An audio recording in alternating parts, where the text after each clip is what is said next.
découverte d'une star kanubagaw foli b'aw ye danti foli min na aw minnu ma an suit sanga ni wagati bɛɛ lajɛlen na aw tɛ an ka folikanw a t'olu fɛ an bɛ wuli ka taa ka starw de ɲɛɲini an y'o de fɔ anw ɲɛna n ka starw mana kɛ diɲɛ fan o fan mɔgɔ o mɔgɔ kɛ de wi i dɔɔni kɛ an ka seko ni dɔnko kɔnɔna la n'o y'an ka culture kɔnɔna ye an bɛ wuli ka tigi sɛgɛrɛ an bɛ mɔgɔ min fɛ bi ye ale kɔni ale tɛ mɔgɔ dogolen ye a y'a daminɛ ni coverw de cover ye jumɛn ye ka to ka mɔgɔkɔrɔbaw ani star wɛrɛw ka dɔnkiliw ta k'olu bayɛlɛma k'o dacogo wɛrɛ la ani minnu ni mɔgɔ kɔfɛlen minnu y'a da n'olu tɔw tɛ kelen ye a y'a daminɛ n'o de an bɛ don min na i b'a fɔ bi sɔn fila de b'a bolo a ye single fila bɔ n'o tɔgɔ ko mama ani mangaba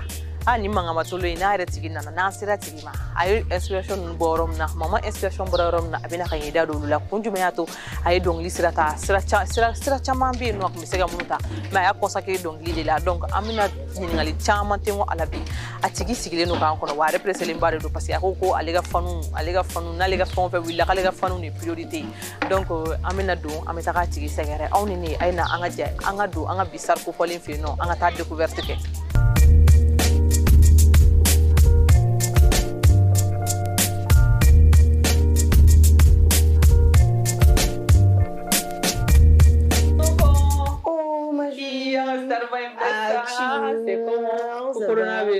Corona con bana. N'est-ce pas? Corona m'a confié. Comment on est là? Oui, bienvenue. C'est comme chez. À la découverte des stars kanubagaw an bɛ fɔ n ko star mana kɛ yɔrɔ o yɔrɔ hali na u bɔra Bamakɔ ka ne ka taa yɔrɔ la an bɛ t'u ɲininka dɔw ma an yɛrɛ bɛ min fɛ yan bi ale tɛ yɛrɛ koyi a tɛ yɛrɛ mais star yɛrɛ don nouvelle découverte don a ye caman kɛ sani mɔgɔw k'a dɔn mais bi an bɛ se k'a fɔ ko alhamdulilayi an bɛ mɔgɔw fɛ bi ale de ye Ɲaka Sakɔ ye. Oui. Mais tu es confité. Bon, alhamdulillah. On est là à la malienne. Nous te présenter, il y a fait d'origine, il présenter un téléspectateur. D'accord, donc avant de commencer, mes folies bla à la follow, mais d'aliba massa info, allez me sonner rapidement, on a qu'à celui qui est en continu, donc ulum fana sona kabidon on a folie be balaye abe falaye bref comment mandron quoi ni dona min gashila obe ya fama j'ai pas fait exprès donc ni de Ɲaka Sakɔ fauka cha bauka cha mais je suis la fille de Cheikh et de Bintou Sakɔ donc on est wulula kai kamo kai kanga kalambe ke kai ni kelenga bac de soro ni na conservatoire là ka kalanke musique kan parce que musique kadini ka licence soro oula donc alhamdulillah me sigile en Bamako au faire me sigile en faire parce que ani furu de go d'accord Ɲaka mɔgɔ caman bi dɔn ni cover pourquoi ça n'a assez au cover min ma fɔlɔ est-ce que dɔnkili bɛ Ɲaka dun ka so bon me se k'a fɔ awɔ dɔnkili bɛ anw ka so parce que ne fa ni ba olu se ko ni dɔnko kɛ biennale la culture casienne na kosɛbɛ donc n'a a sɔrɔ olu fɛ mais micro t'u si bolo bi donc n'a bɔra ne la an bɛ se k'a fɔ e de kɛra jeli microtigi ye sokɔnɔna la mais i nana conservatoire kɛ i tilal'o la i ye licence sɔrɔ o la pourquoi Ɲaka ma daminɛ n'a yɛrɛ ka dɔnkili i nana ni coverw de ka coverw ka to ka an ka mɔgɔbaw ka dɔnkiliw yɛlɛma ka to k'olu dada ala nole aw ni wulala musolu segena Ethiopie musolu segena musolu torolini. Bon, on y a une jarane kosɛbɛ parce que an ka fanu n'a bɛ émission kɛ an bɛ fɛn bila an ka fɛnw ka fanu bɛ question poser quoi donc mɔgɔ kelen ka question de ye nin ye. D'accord, donc k'a question posée li a diyara n ye parce que ale kelen tɛ an filɛ nin don minɛ ko bi mɔgɔ camanba de bɛ k'u yɛrɛ ɲininka nin kuma in na Ɲaka Sakɔ i bɛ se dɔnkilida la pourquoi pas i t'i yɛrɛ ka propre œuvre bɔ pourquoi pas i bɛ wali dɔnkiliw ta i b'a yɛlɛma dɔw bɛ yen nɔ u b'a faamuyali kocogo ɲuman na mais dɔw bɛ yen nɔ u t'a faamuyali kocogo ɲuman na donc ne bɛ bɛɛ n'a ka proposition de don ne b'a bɛɛ faamuya n'i y'a ye ne fɔlɔla cover la kojugu tɛ bon n bɛ se k'a fɔ kojugu tɛ parce que n y'a yira maliyɛnw na de maliyɛnw dɔrɔn tɛ ne y'a yira diɲɛ farafinna bɛɛ de la an ka mɔgɔkɔrɔbaw ka dɔnkiliw denmisɛnninw bɛ yen min bɛ se k'u sen da u sen nɔ kan kosɛbɛ k'a bayɛlɛma ka kɛ kura ye tuguni k'a bayɛlɛma ka kɛ kura ye bon n ye talent dɔ de fana bɔ n yɛrɛ la k'a yira parce que n'i ye ne ka coverw ta ka artiste yɛrɛ ka dɔnkili ta i b'a dɔn kumaw de b'a kɔnɔ sinon o tɛ fani b'a la donc o ye talent dɔ de o ye i bɛ k'i yɛrɛ yira fɔlɔ sanni i ka na n'i yɛrɛ ka propre style ye d'accord voilà Donc j'espère que famille chama soro do la ngo am soma no ne na kan woni la ko ni ni abani ça. Donc I tora au couvert de là am se ga fo yi chama ke mo ko mi yi jouer au yoro là. Mais pourquoi il est Adam Neni jouer yoro la ka soro ima yere ka dongi bo folo. Bon parce que ne na folo ne kunga et objectif folo basé les miminga. Oui, des cas un diplôme sur le conservatoire là parce que je voulais pas mélanger l'étude avec ma carrière quoi. T'es fait qu'on mélanger. Surtout à côté de mon papa, aller de kumbo ou aller de idée imposer ne kumbo la kosobe ne ka baki sana. Nya ira la rafala ne ka kalang ne ka école et ne ka école plutôt aninga musique ou te ñogo ñasra la ou te ñogo tien. Donc na limba mako asrana. Nya yi adon. Donc j'ai préféré qu'à commencer douguma. Quand il est sans fait plutôt qu'à commencer sans faire quelque chose. Doni, voilà. Moi, tu t'as quoi ni pango keling ni mate pango flag. Ah non. Il y a des meni mamai. Ani mang mangambain kuma. Non, mangambain kuma. Mangambain kuma bige anting boy na mangambain kuma bige. Pour da mangambak kuma. Non, nyaka na ni mangai re mangambak kuma be fampe. Imani connecté au mangambain mana ta fait mangamba. Aiwa. Musoyi ni Afrika binali mesana. Donc pourquoi maman son inspiration borerom na ni mangambay parce que c'est différent de nous, c'est pas pareil. Donc il y a abo inspiration bo famille. Très simple, nega inspiration ni be suno wala ne be inspiré. Ne ben to sigilen santé les fleurs là, ni rega donglu ga me inspirara. Donc il wara awo ale fleurs ni sigilen kuma la to kumna. Inspiration do be jigine kuna ta ni no ko me inspiré. Donc maman inana de parce que j'ai vu que on le ba segene no actuellement plein les pays mina. C'est pas facile. Fardo bébé d'aller en bas de camp. Enfin, quoi, qui tout est. Faut n'avoir que génie raffiné. Mais problème, chamambi non. Société qu'on a la base.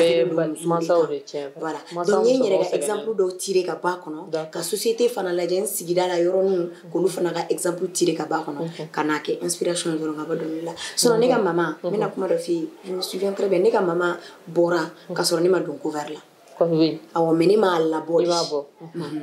Ne m'a la body. Sinon, j'avais plein de morceaux au studio. J'avais plein de projets au studio. Avant que n'y ait cover d'amener. Mais tu as préféré d'amener cover. À la tigre donc quoi. Mais fin fana ibi kata il y a mon la follow. Ça ni girni na ka fait muna ita fait mon yero amano. Cover ni les amener c'est bon. Am se ka koko ça a été une bonne chose pour toi parce que il permettait d'adober yo luda la ka sora voilà ça sera mieux adna fo ngam ni ando ali mais abi chama oh mangamba edu. Mangamba inspiration sur la tugo muna yela go dane dune. Ne deni j'étais avec mes cousines à l'intérim so ami yang salon kelin kono ami borula ani dumuni ke ambi kulenge fe no ambi fasada ni fe ona ne de dona sokono wasoro nyesi ni luneti dona la luneti bilibili bayin mfle ne gata nye adugo wa ngoni nya adugo na mami no nyaro be yelema mfle ga adunga ndenga dundro kata dungare laje afle ga chinyere nya gorwa ngoni veri manga chine nyala ay manga chinyalo folendro tina ga dale no ngana joni salon yangron kelena orbu noir ni mena ndron sina ga donglin dati oui nya dabro sina ka filmer damne oui a filmer nya la je ko ndongli nya na de sina ka bla tiktoka olu sigine ko wala nya ka ibse kan ke titre do kuma flene dro nga dondro ndona ni morceau studio la kake mangambay o mangamba de bora ka soro ka manganti ay manganti tiens la muso ko témoin ay manganti parce que avec manganti fambe ni ko bibi na kia songa do tiktok do et les autres chamando mais tiktok yere de fanga do mo ko sona sisa bo sisa am se ka ko mangambay be fambe tiktok la mo be bon ami do yala ka mangamba nyola chama wala kana da amina rabbi amodo oge ko de man saraman oui madame ko mi makin c'est ça n'est-ce pas par la ko faut encore tout ni ni ressordi tiens la me folie yere do charme fatori j'espère que amina tifati famina fene magire inshallah pour le fitala donc ko la amanga rubrique kura do lancer rubrique beauté dante ga foko mi maki beauté dante ga foko mi to ga fen monu ke la astuce nyana ma o fene be no munu se munu min na fa la se mo ma ka soro fana donc amanga rubrique beauté amula jami se ngana nyo soro nyaga sa ko fe no. À la découverte d'une star kanubagaw foli ni tanni o be kata aw kelengelen bela jelen yoro aywa ni chronique beauté sigile aw yere chronique beauté ale naleno aw musolakaw bela jelen jigi tuguli de kama bi gomanji naturel mba an bolo comme aw bɛɛ lajɛlen b'a kalama cogoya min na gommage naturel ale suguya ka ca nka an bɛna min yira u la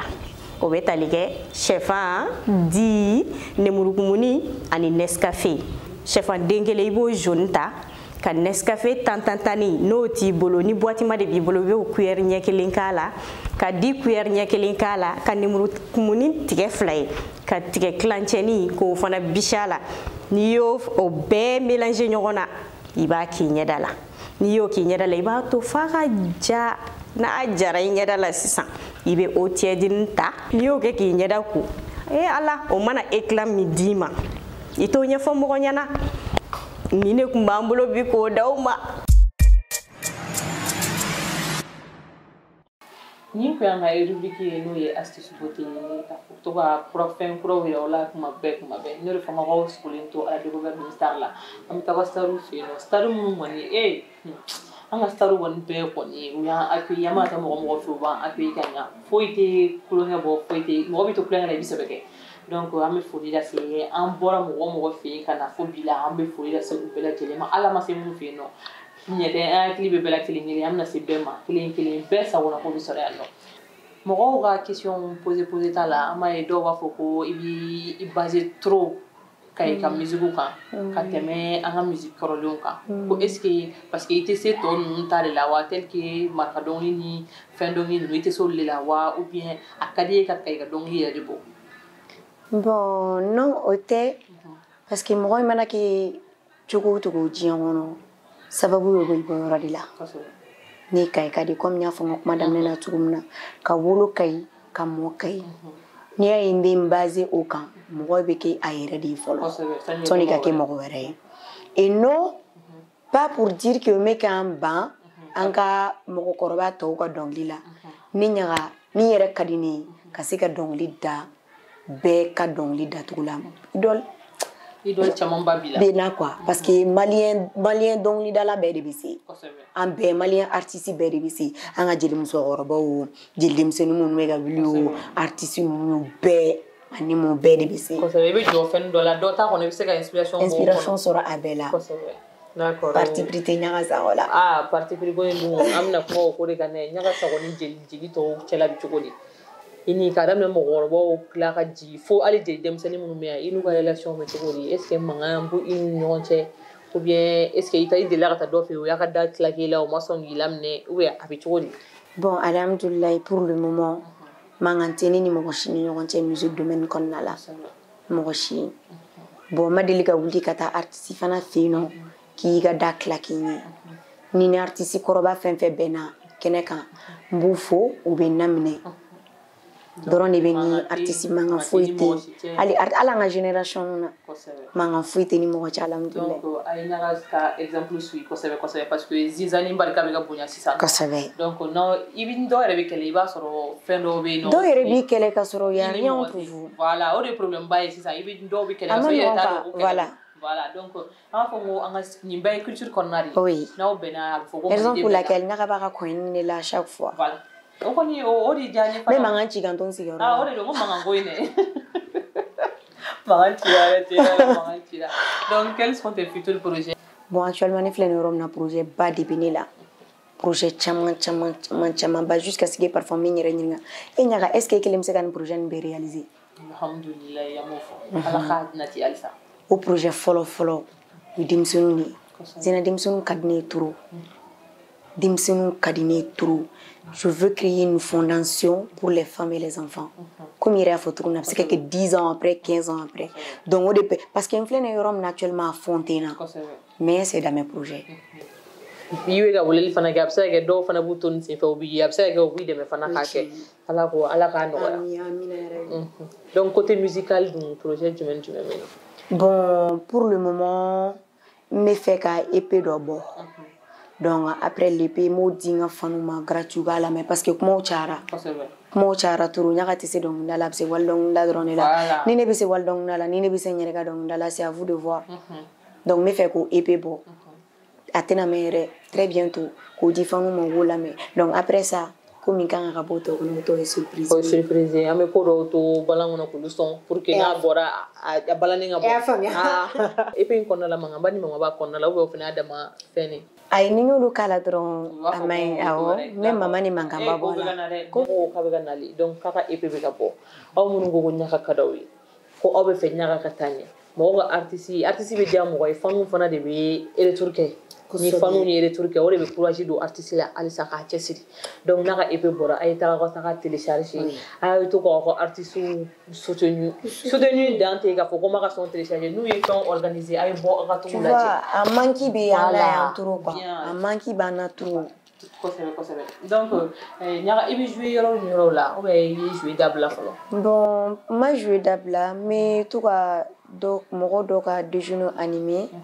n bɛ to ka dîner kɛ n bɛ to ka cocktail kɛ d'accord bon ni mɔgɔ min mɔgɔ bɛ ɲaga la dun parce que dɔw bɛ siran dɔw b'a fɔ karisa bɛ ka bɔ télé la a dun ka di n ye n m'a sɔrɔ cogo di dɔw fana bɛ siran artiste yɛrɛ ka kasi ko ɲɛ et pourtant a ka d'a tigi ye artiste yɛrɛ de ka taga kɛ ne ka premier défaut yɛrɛ yɛrɛ ye min ye mɔgɔ minnu b'a fɔ n bɛ siran karimasina ɲɛ u man di ne yɛrɛ Zena mɔgɔ caman dun bɛ mɔgɔ ka fɔ ko n bɛ siran ɲaga sakɔ ɲɛ e bɛ siran ne ɲɛ mun na ne ye jinɛ de yan u b'a fɔ priko taga sira ni mɔgɔ di non c'est-à-dire que n'i ma gɛrɛ mɔgɔ la i t'a dɔn quoi se ka kɛ ni ne ye san i bɛ ne calculer cherté bɛ dennin na dɛ a tɛ kuma mɔgɔ fɛ a bɛ tan mais n'i gɛrɛ ne la i b'a dɔn ko adamadenya dan ye ne ta ye mɔgɔninfin ka di ne ye trop mais ne bɛ siran mɔgɔ ɲɛ de ka gɛrɛ a la ne ma farin mɔgɔ ɲɛ de surtout ne bɛ milieu min na a ma nɔgɔn dɛ donc mɔgɔ si kana siran ɲaga sakɔ ɲɛ désormais n'u ye nin vidéo in suit n'i ye ne ye ne bɛ jama ɲɛma baara de kɛ ne ɲɛnɔ tɛ se ka kɛ bɛɛ la ne bɛ se ka baro kɛ bi an bɛ baro kɛ merde tile une semaine un mois e bɛ ne ye e bɛ se ka ne don mais ne bɛ fili ma ni n ko n filila n ye kɔrɔ caman ye ni filili ma kana fɔ n bɛ ka n yɛrɛ bonya i ma non i yɛrɛ expliquer n ye nin de don an bɛ souvenir bɛ na an bɛ baro kɛ an bɛ continuer o de ka di ne ye avec mes fans surtout avec les Maliens o de ka di ne yɛrɛ kosɛbɛ mɔgɔ bɛ ne la mɔgɔ si kana siran ne bɛ yan a yɛrɛ ɲuman ko jinɛ t'a ye hadamaden de b'a fɔ aw yɛrɛ ne b'a c'est-à-dire que ne bɛ n ka fanu ka bila de la ne ka fanu tɛ ɲaga sago bɛ kɛ mun ye mais ni mɔgɔ yɛrɛ ka fanu tɛ i tɛ fosi i tɛ kɛ foyi ye mɔgɔ yɛrɛ tɛ min b'i lamɛn mɔgɔ tɛ min b'i lamɛn donc n'an ka fanu tɛ ni artiste ka fanu tɛ artiste tɛ foyi ye diɲɛ kɔnɔ hali n'i kɛra hali ni tɔgɔ tɛ dɛ hali ni ala ye diɲɛ tɔgɔ bɛɛ d'i ma ni fanu t'i la i tɛ kɛ i bɛ taa palais ta n'i ka fanu ma taa lamɛn jɔn bɛ t'i lamɛn fanu ko in de o de ye sɔnni an ka fo an bɛ fanu de fo ayi ne bɛ tile o de fɔ dɛ artiste tɛ fo dɛ min b'i kɛ minnu b'i kɛrɛfɛ minnu bɛ kɔ duguma minnu bɛ démarches kɛ k'a da manager k'a da i ka fɛn minnu bɛ staffuw ma ka jigin fo fanu na olu de bɛ minnu b'u cɛsiri kuma bɛɛ voilà artiste de ye dɔrɔn de ka na dɔrɔn a taara Zena u bɛ k'u jeniyɔrɔ fi ɲaga sakɔ ka ko la trop n b'u fo k'u barikada surtout à président non chapeau à lui c'est un frère il m'a beaucoup aimé il m'a aidé mais an ka président ko k'a tɛ tɔgɔ fɔli bani donc an kɔni bɛ président fo an bɛ se ka fɔ ko président kɔni fan club ɲaga ka fan club bɛɛ lajɛlen an b'u bɛɛ lajɛlen fo k'a fɔ k'u bɛɛ lajɛlen merci u kana sɛgɛn artiste de bɛ sɛgɛn donc olu man ka sɛgɛn parce que n'olu sɛgɛnna dɔrɔn o ye doni jigin ye donc u kɔni doni jigin u k'u cɛsiri halisa ɲaga sago ko la pour que an ka san sɔrɔ an ka taa ɲɛfɛ an ka tɛmɛ fo musangaren ninnu bɛɛ la parce que olu de ye fɛn ye caman cɛ donc i ni mɔgɔ joli collaboration kɛ ka taga fo san na bon ni mɔgɔ caman ye collaboration kɛ ni Debeto King an ye awɔ Debeto ye mɛnɛyanba ale ka fɛn dɔ la an ye maniyanba kɛ ni ale ka refrain da donc tout récemment ni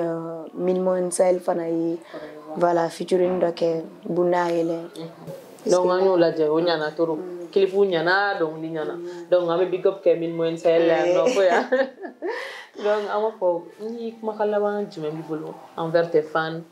k'a lase maliyɛn den bɛɛ lajɛlen ma ani ladilikan minnu b'i bolo parce que an bɛ période min na sisan nɔ c'est pas facile k'a fɔ an bɛ gɛlɛya bɛ yen nɔ mais o bɛɛ la maliyɛnw ko k'u tɛ ɲɔgɔn to yen donc ladilikan jumɛn b'i bolo k'a lase bɛɛ lajɛlen ma bon ladilikan min bɛ ne bolo k'a lase maliyɛn den bɛɛ lajɛlen ma c'est-à-dire que an ka ɲɔgɔn minɛ quoi il faut qu'on soit soudés sinon c'est pas bon surtout artistes ni artiste n'a ye ɲɔgɔn yɔrɔ la a bɛ se ka kɛ kuma tɛ e ni ne ni ɲɔgɔn cɛ